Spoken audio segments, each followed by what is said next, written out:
A continuación tengo el honor de presentar al doctor Armando Castro Gaitán, urólogo, director del Departamento de Urología del Hospital ABC y socio y fundador del grupo urológico multidisciplinario en la práctica privada en la clínica Lomas Altas. Es un urólogo muy reconocido y prestigiado en el gremio médico y muy cercano, y lo apreciamos y lo estimamos mucho en el grupo CT Scanner. El doctor Castro Gaitán va a hablar sobre actualizaciones en el manejo del cáncer de la próstata. Bienvenido, doctor. Ok, buenos días. Muchas gracias, doctor Saavedra. Gracias por invitarme a participar en la reunión otra vez. La verdad es que este tema siempre me ha apasionado, creo que a todos los urólogos en general. Y bueno, lo que voy a tratar de hacer es los temas que creo que son más actuales y controvertidos en el manejo del cáncer de próstata. Algunos de ellos ya se han tocado, otros se tocarán y trataré de profundizar en los que no se vayan a tocar. Bien. Como lo mostró el doctor Cisneros al principio, el cáncer de próstata pues, sigue siendo el tumor más frecuente en hombres, aunque la tendencia a la sobrevida o los índices de sobrevida a 5 años de estos tumores sí han cambiado en las diferentes décadas. Y si ustedes pueden verlo, pues cada vez hay pacientes, un porcentaje mayor de pacientes con cáncer de próstata que sobreviven a estos 5 años. O sea, realmente la mejora en el diagnóstico y el tratamiento es evidente en estudios como este, donde de 68 a 99 en 2 décadas, pues es muy significativo. También otra cosa importante es que el cáncer de próstata pasó ya al tercer lugar como causa de muerte. El colon y recto lo superó. Antes era el segundo lugar, pero ahora ya está en tercer lugar. Nuevamente confirma lo que les dije en la transparencia anterior. Bien, el primer tema que quería tocar un poco es sobre las biopsias de próstata.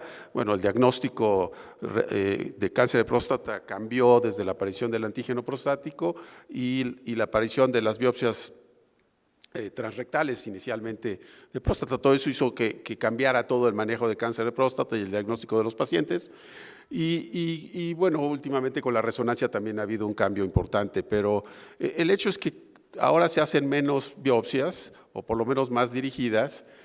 Sin embargo, el índice de complicaciones, infecciones sigue siendo igual o más alto. Entonces, un tema importante en el futuro va a ser el utilizar preferentemente el abordaje transperineal, que hoy es poco usado en general. Y también otro tema serían el hacer cultivos rectales previo a las biopsias, que también podría ayudar a disminuir la complicación más frecuente de las biopsias, que son las infecciones. Bien, en general, en nuestro medio es muy raro que se hagan biopsias perineales, no así como se los mostrará Fernando, él casi todas las hace perineales. Otro tema bien importante es el consenso en las guías para reportar el score de Gleason. Esto es algo que se está haciendo ya actualmente y prácticamente los editores de todas las revistas recomiendan que tus publicaciones lo incluyan. Esto es muy, muy importante porque cada vez van a aparecer más los reportes como grupos de Gleason. Realmente para nosotros los urólogos no significa una gran diferencia, pero la sugerencia es que para los pacientes o los no urólogos probablemente es más fácil entender en grupos de riesgo en dónde están ubicados o dónde está ubicado el tumor y su pronóstico, y para nosotros es relativamente fácil entender que un 3+4 en Gleason es mejor que un 4+3, pero tal vez para un paciente esto no sea tan fácil. Y entonces lo que se propuso, el consenso, lo que propuso es estos grupos de riesgo que van del 1 al 5. Realmente lo importante sería en estos dos, donde sí hay una distinción entre el factor primario, que es 3, que sería un grupo 2, o en caso de que sea 4+3, donde el primario es 4, se clasifica como 3. Entonces, casi en todas las publicaciones que hay hoy sobre cáncer de próstata, esto es lo que estamos viendo.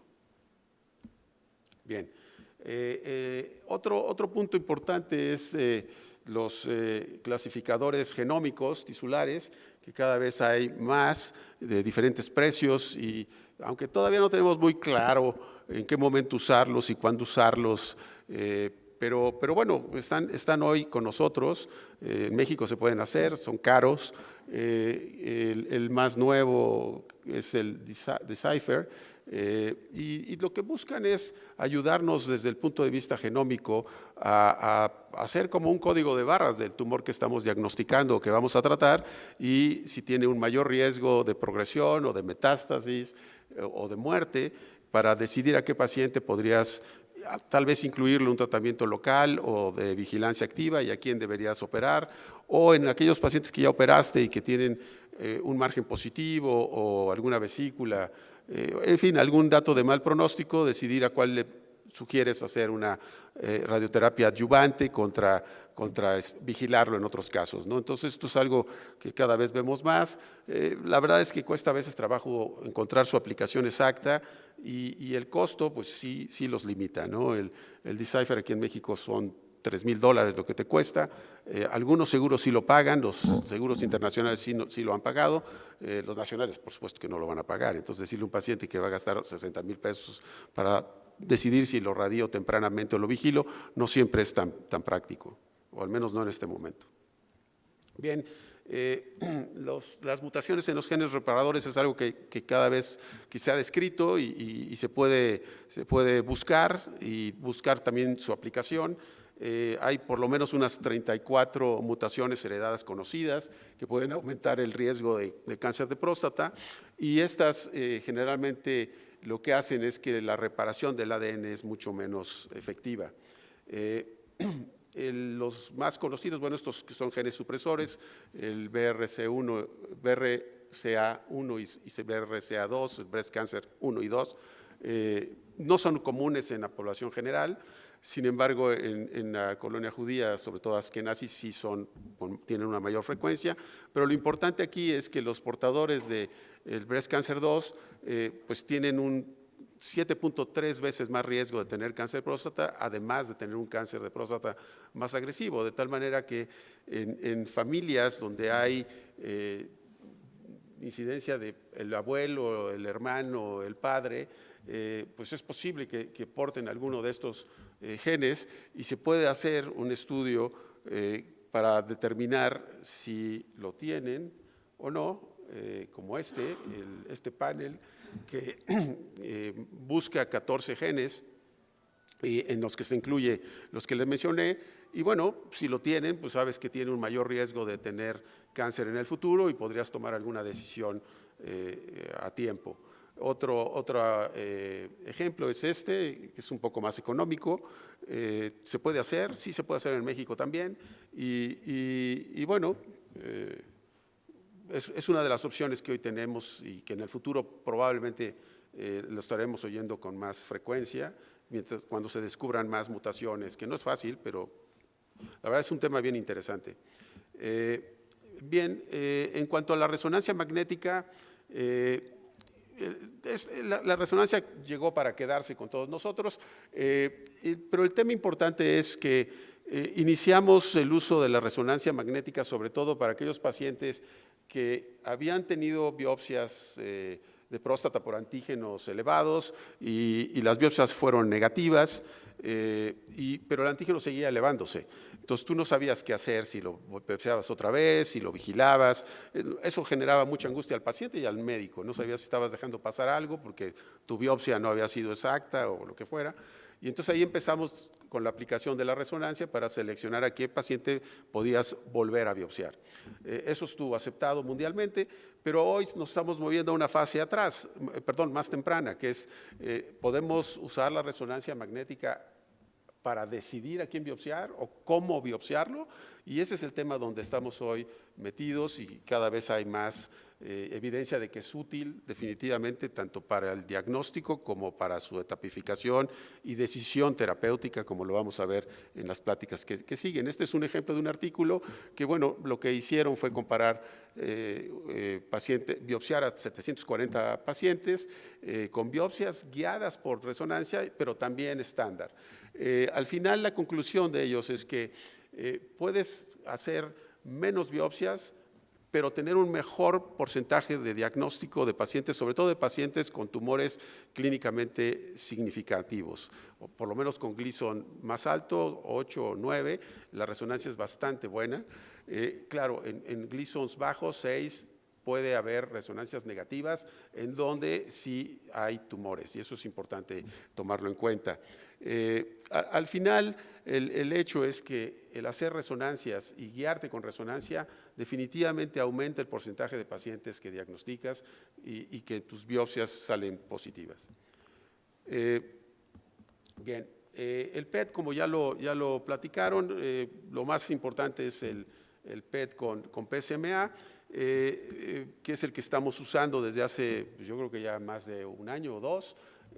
Al principio no teníamos muy claro cuál iba a ser su utilidad real, porque la mayoría nos basamos en publicaciones americanas, pero en Estados Unidos la FDA no lo ha aprobado, entonces la experiencia es más europea y yo ahora, pues yo diría que mexicana. La verdad es que es un tema importante porque antes sobre todo usábamos el acetato carbono 11 y sabíamos que su capacidad de detección pues era buena, pero tardía en muchos casos. Es decir, teníamos que esperar a que el antígeno llegara a niveles arriba de 1 o 1.5 para que empezara a ser útil, y muchas veces en pacientes, sobre todo en aquellos con recurrencia bioquímica, que es donde más nos interesaba saber qué hacer, pues era ya tarde, porque habíamos perdido una ventana para radiarlos que tal vez hubiera sido importante radiarlos atrás. Entonces estabas entre esperar a ver si el PET te mostraba una lesión y donde que pudieras decidir si lo radiabas, lo operabas o lo que fuera, o sin tener esa información lo mandabas a radiar. Con el PET de PSMA definitivamente creo que hemos ganado en eso. Creo que con valores de antígeno de 0.5 para arriba empieza a ser útil. Abajo yo sigo teniendo muchas dudas de su utilidad. Abajo de 0.5, esa es la verdad, por lo menos en nuestros casos así lo vemos. Hay falsas positivas, hay falsas negativas, que eso es importante tomarlo en cuenta. Creo que el valor predictivo positivo y negativo es bueno, pero aún así no es perfecto. Tenemos pacientes, sobre todo donde más los usamos son los pacientes con recurrencia bioquímica, es decir, los pacientes que han sido operados o radiados y su antígeno se ha elevado y haces un PET con PSMA para tratar de ubicar dónde es el sitio de la recurrencia o tener información que te ayude para las decisiones terapéuticas, y la verdad es que sí es útil y mucho más temprano el PET con PSMA. Pero en pacientes que hemos optado por hacer linfadenectomías de rescate, no ha sido tan exacto y sí hemos tenido falsas negativas con valores bajos. Con valores altos, arriba de 1, sí, definitivamente te va a decir dónde está el problema y puedes tratarlo de solucionar. El tema es el éxito de la linfadenectomía, que yo creo que no es bueno, pero hoy lo que hemos logrado es en pacientes con recurrencia bioquímica, que el PET nos dice dónde está el ganglio y que hemos optado por operarlos y hacer una linfadenectomía de esa zona, que con el robot la verdad se vuelve mucho más fácil que hacerlo en forma abierta. Pues el éxito es alrededor de un 30%, su antígeno vuelve a 0 y se mantendrá en 0 por mucho tiempo, otro 30% bajan, pero a los 6 meses vuelve a subir, y en otro 30% nunca baja. Entonces, realmente estamos ahí atorados un poquito en si debemos seguir o no con las opciones de linfadenectomía de rescate. Probablemente es un tema también muy parecido en radioterapia de rescate, pero bueno, es algo que estaremos tratando de aclarar en el futuro, y es otro tema que habrá que darle seguimiento para futuros análisis. Bien, en cuanto a tratamiento, el primer punto que quiero comentarles es la vigilancia activa. Dentro de las opciones, cuando tienes un paciente con cáncer de próstata temprano que acabas de diagnosticar, pues tú tienes la obligación de mostrarle al paciente las diferentes gamas de tratamiento que puedes ofrecerle a cada quien. El tratamiento de cáncer de próstata, la verdad, es personalizado. Depende de la edad del paciente, de la etapa clínica del paciente y de la agresividad del tumor que tienen. Probablemente en el futuro incluyamos algún clasificador genómico también o estudios como de la resonancia que nos permitirá decidir cuál es mejor candidato para una u otra opción. Bueno, una de las primeras opciones que discutimos normalmente es la vigilancia activa. Lo pongo en inglés porque es como se recomienda en las guías y me llama la atención que, si ustedes se fijan, debe ser recomendado en pacientes de bajo riesgo. Eso es lo que dice la guía. Si lo hagas o no, eso es otro asunto, pero la guía lo reconoce como una opción fuerte en pacientes de bajo riesgo y que puede ser también recomendada en pacientes de muy bajo riesgo y puede ser recomendada también en algunos de bajo riesgo. La ASCO también lo incluye en sus guías, bueno, en las guías de Ontario, perdón, donde para los pacientes de bajo riesgo también lo incluye. Eso quiere decir los pacientes que tienen Gleasons iguales a 6, aquí dice menos de 6, yo ya hace años que nunca he visto un Gleason abajo de 6, creo que cuando empezaron en 1980 sí, pero ahora 6 es el más bajo. Y en algunos casos con intermedio, yo aquí creo que es muy poco probable que ofrezcas vigilancia activa en esta etapa. Y me llama la atención que aquí sí ya empiezan a mencionar que la posibilidad en el futuro de incluir resonancias magnéticas y algún clasificador genómico para decidir en qué paciente podrías o no utilizar la vigilancia activa. La vigilancia activa, para los que no la conocen, lo que haces es un paciente que tú consideras que su tumor es tan pequeño y tan poco agresivo que es muy probable que pueda morir de otra enfermedad y optas por solo estarlo vigilando. O también puede ser que tú decides diferir la opción de tratamiento para mantener una buena calidad de vida en ese paciente y años después, si el tumor progresa, decides ya dar algún tratamiento definitivo. La realidad es que en la vigilancia activa, los pocos pacientes que podemos incluir ahí que aceptan estar en vigilancia activa, la mayoría, casi la mitad, a los 2 años ya son tratados, ya sea que porque el tumor progresó o porque en la cabeza de ese paciente y su familia es imposible seguirse vigilando. No es fácil que le digas tienes un tumor muy pequeño, poco agresivo y te vas a morir de otra cosa y no te voy a hacer nada, vente en 1 año, te hago otro antígeno, te hago otra resonancia y te hago unas biopsias para ver si cambió o no. Lo hacen, sí lo hacen, pero tarde o temprano terminan no tolerándolo, ¿no? Otra opción de tratamiento que cada vez va aumentando más son los tratamientos focales, donde tenemos un experto que nos va a hablar de ello más adelante. No me voy a meter en su tema, que creo que es el único que puede sobrevivir a la terapia focal, pero voy a meter las otras opciones de terapia focal que hoy en día pueden ver. ¿De qué se trata la terapia focal? Bueno, pues de no remover el órgano, de no destruir todo el órgano, sino tratar de destruir específicamente el tumor o la lesión índice, que así la llamamos, que es el 80% de los tumores tienden a ser multifocales. Entonces, si tú lo que se busca es aquel foco tumoral que tiene el Gleason mayor, la dimensión mayor o que podría comprometer la vida del paciente, esa es la que buscas destruir. Bien, una de las opciones que se han usado mucho para este tipo de tratamientos es el HIFU. Nuevamente el HIFU, la mayor experiencia en HIFU es europea. En México sí hay 2 o 3 máquinas de HIFU donde también se ha generado experiencia, pero en Estados Unidos realmente la FDA no lo había aprobado hasta diciembre del 2016, que además es importante entender qué pasó, porque las primeras 2 veces que se intentó aprobarlo como tratamiento de cáncer de próstata no fue autorizado, no pasó, porque ahí sí se necesitaba demostrar su efectividad. Sin embargo, la tercera ocasión fue aprobado, pero como un tratamiento para ablación de tejido, no como tratamiento de cáncer de próstata, pero bueno, eso permitió que se utilizara y ya los doctores, aunque es off-label, pueden utilizarlo o decidir usarlo para el tratamiento de cáncer de próstata.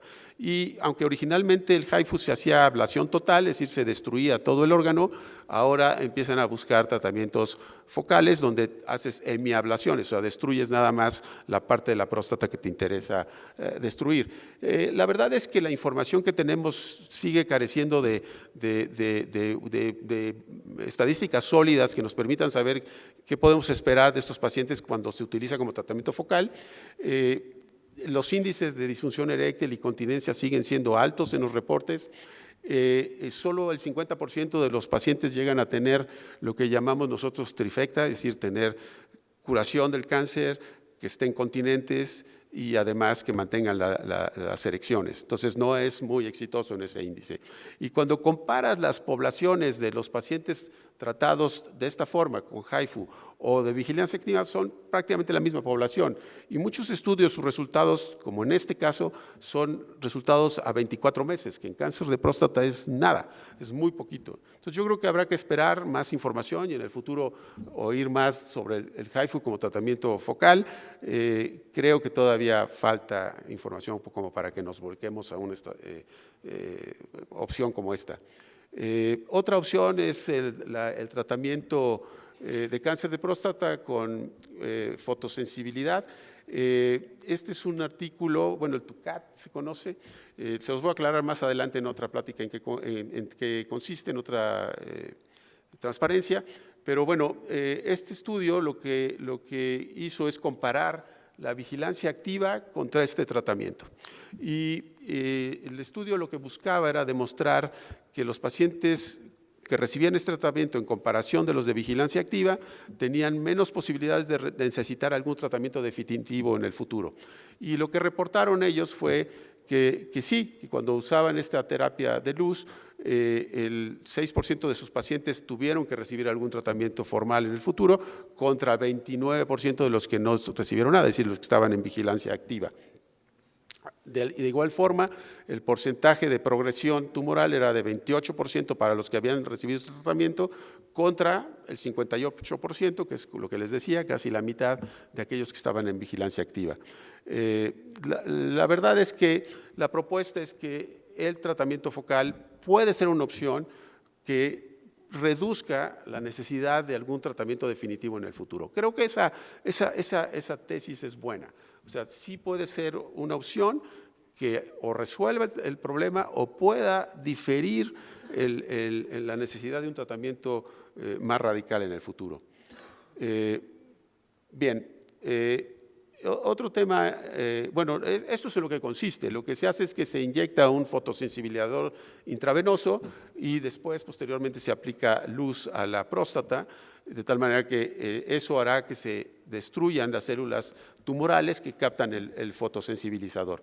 En este otro artículo, la verdad, muy interesante, la conclusión es que parecería más un tratamiento psicológico que terapéutico, ¿no? Es decir, yo no estoy dispuesto a no hacerme nada, es decir, yo sé que mi tumor es muy pequeño y sencillo y tal vez no me muera, pero no hacerle nada no está conmigo. Entonces, si me recibo esto, pues a lo mejor en mi cabeza me quedo ya tranquilo de que me hicieron algo, ¿no? Se me hizo interesante la propuesta, ¿no? Y quizás sea cierto, pero a lo que voy es que, pues la verdad es que está todavía en pañales y yo creo que necesitamos mucha información. Bien, en cuanto a la prostatectomía radical, sigue siendo un parte fundamental de los urólogos para el tratamiento del cáncer de próstata. El debate creo que cada vez se va acabando, pero sigue habiendo artículos y publicaciones, y es muy interesante, es de Lancet, sobre comparar prostatectomía abierta, que es la que aprendimos todos, a prostatectomía laparoscópica asistida con el robot, que es lo que se está haciendo en el mundo. Y la verdad confirma lo que todos sabíamos, es decir, la diferencia no es tan importante entre una técnica y la otra. Lo que tú necesitas es un cirujano que tenga experiencia. independientemente de qué técnica vayas a usar. Y eso lo sabemos, es decir, en cuanto a continencia, en curación de cáncer o inclusive en los resultados oncológicos, principalmente bordes positivos y la recurrencia bioquímica, realmente no hay tanta diferencia entre ellos. Es importante quién la haga.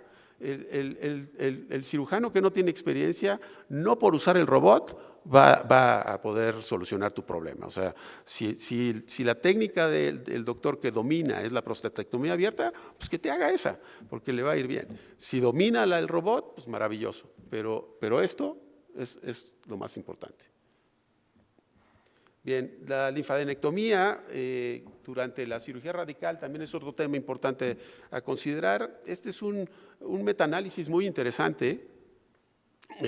La verdad es que la proporción de pacientes que al hacer linfadenectomía encontramos con algún ganglio positivo es muy pequeña, muy pequeña. Y cada vez es más raro que los encontremos. Y ahí el PET-PSMA lo estamos haciendo. Tenemos ahí un estudio que queremos publicar pronto, que es el valor del PET como etapificación previo a la cirugía, para saber si podemos apoyarnos y confiar en que si el PET es negativo de PSMA para ganglios, podemos obviar o no hacer la linfadenectomía. La verdad va bien, pero bueno, también hay que reconocer que el número de pacientes que detectamos con ganglios, con tumores locales, es menos del 5%. Entonces, ya de entrada, pues el PET va ganando, ¿no? Ahora, realmente aquí lo importante es que el beneficio curativo de la linfadenectomía es muy dudoso. Realmente no se ha podido demostrar que el hacer una linfadenectomía ayude a curar a más pacientes. Probablemente algunos se curen, pero no sabemos cuántos van a ser. Y sí, pues consume más tiempo hacer linfadenectomía, tienes una morbilidad extra, linfoceles, a veces puede haber lesión a algún vaso, nervio y sobre todo más tiempo quirúrgico y costo. Entonces, en el futuro yo creo que vamos a estar hablando mucho de esto, de si vale la pena hacerla o no y en quién realmente vamos a tener lo que hacer. Y bueno, tal vez el PET nos ayude, ¿no? Creemos que sí, pero bueno, por lo menos como argumento es bueno. Ahora, otro punto importante es el tratamiento local en aquellos pacientes con enfermedad metastásica. Creo que hoy hay bastante evidencia de que aquellos pacientes que tienen cáncer de próstata con oligometástasis, es decir, con una metástasis o dos metástasis, sí se benefician de todas maneras de recibir un tratamiento local, ya sea quirúrgico o con radioterapia, pero su sobrevida a 5 años definitivamente es mejor si reciben tratamiento local, a pesar de que tienen unas metástasis, que antes eso era casi proscrito, es decir, un paciente que tenía una metástasis, definitivamente ya no ofrecías ningún tratamiento local, si iba a tratamiento hormonal o lo que fuera. Hoy sí sabemos que aún con una metástasis, el paciente sí se beneficia de recibir algún tratamiento local y eso es importante. Y nuevamente ahí va a ser muy importante tanto la resonancia como los PETs para demostrar si hay o no metástasis. Y el riesgo aquí son las falsas positivas del PET scan, porque tú puedes excluir del beneficio o no de un paciente de ser tratado local por un PET. Y si hay una falsa positiva, pues es trágico. Entonces, sí hemos visto que hay que confirmar, sobre todo con el PSMA, algunas metástasis óseas no siempre son, entonces hay que tener mucho cuidado con ello. Bien, en cuanto a radioterapia, me voy a meter un poquito ahí con el tema del doctor Lozano, pero pues espero que nos lo aclare porque a mí me llamó mucho la atención. Creo que el tema más importante hoy es el tratamiento de terapia convencional contra terapia hipofraccionada, ¿no? Es decir, hay diferentes publicaciones que empiezan a mencionar que el dar tratamientos a 20 días con 60 Grays probablemente sea igual que 74 Grays en 37 días, 70 y tantos. Y bueno, pues eso es más cómodo para el paciente, ¿no? Si yo voy a ir 20 días nada más a radiarme contra 37 y no pierdo nada, no pierdo un beneficio en el tratamiento, pues suena muy interesante y tal vez económicamente también. Estos son diferentes ensayos que se han publicado, donde por lo menos no han mostrado que sean inferiores en cuanto a su posibilidad de tratamiento. El otro tema importante para nosotros también es el momento de radiarlos, si hay que radiarlos en forma adyuvante, o sea, después de la cirugía o podemos vigilarlos y hacer un tratamiento de salvamento. Aquí la mayoría empieza a confirmar que definitivamente la radiación temprana es lo mejor. Tal vez no inmediatamente, tal vez no la adyuvante, pero sí temprana. Y aquí lo más importante es que, y es el gran problema hoy, si te esperas a que tu PET te diga dónde está la lesión, probablemente ya perdiste una ventana importante, porque por cada 0.1 nanogramos de antígeno que suba, vas perdiendo 2.6% en las posibilidades de curar a ese paciente. Entonces, ¿qué sucede ahora? Que si tú decides no hacer adyuvancia, sino hacer o ofrecer una terapia de salvamento, pues en cuanto empiece a elevarse un poco el antígeno, tienes que radiarlo. Muy probablemente en 0.5, que es donde se está centrando todo, ¿no? Y bueno, este otro artículo lo confirma. Realmente, si vas a vigilarlos, está bien, pero debes radiarlos tempranamente. Y de alguna manera, algún paciente podrás evitar su sobretratamiento. Bien. De cáncer sistémico ya no voy a hablar. Creo que eso es todo. Muchas gracias. Gracias al doctor Cisneros por su presentación.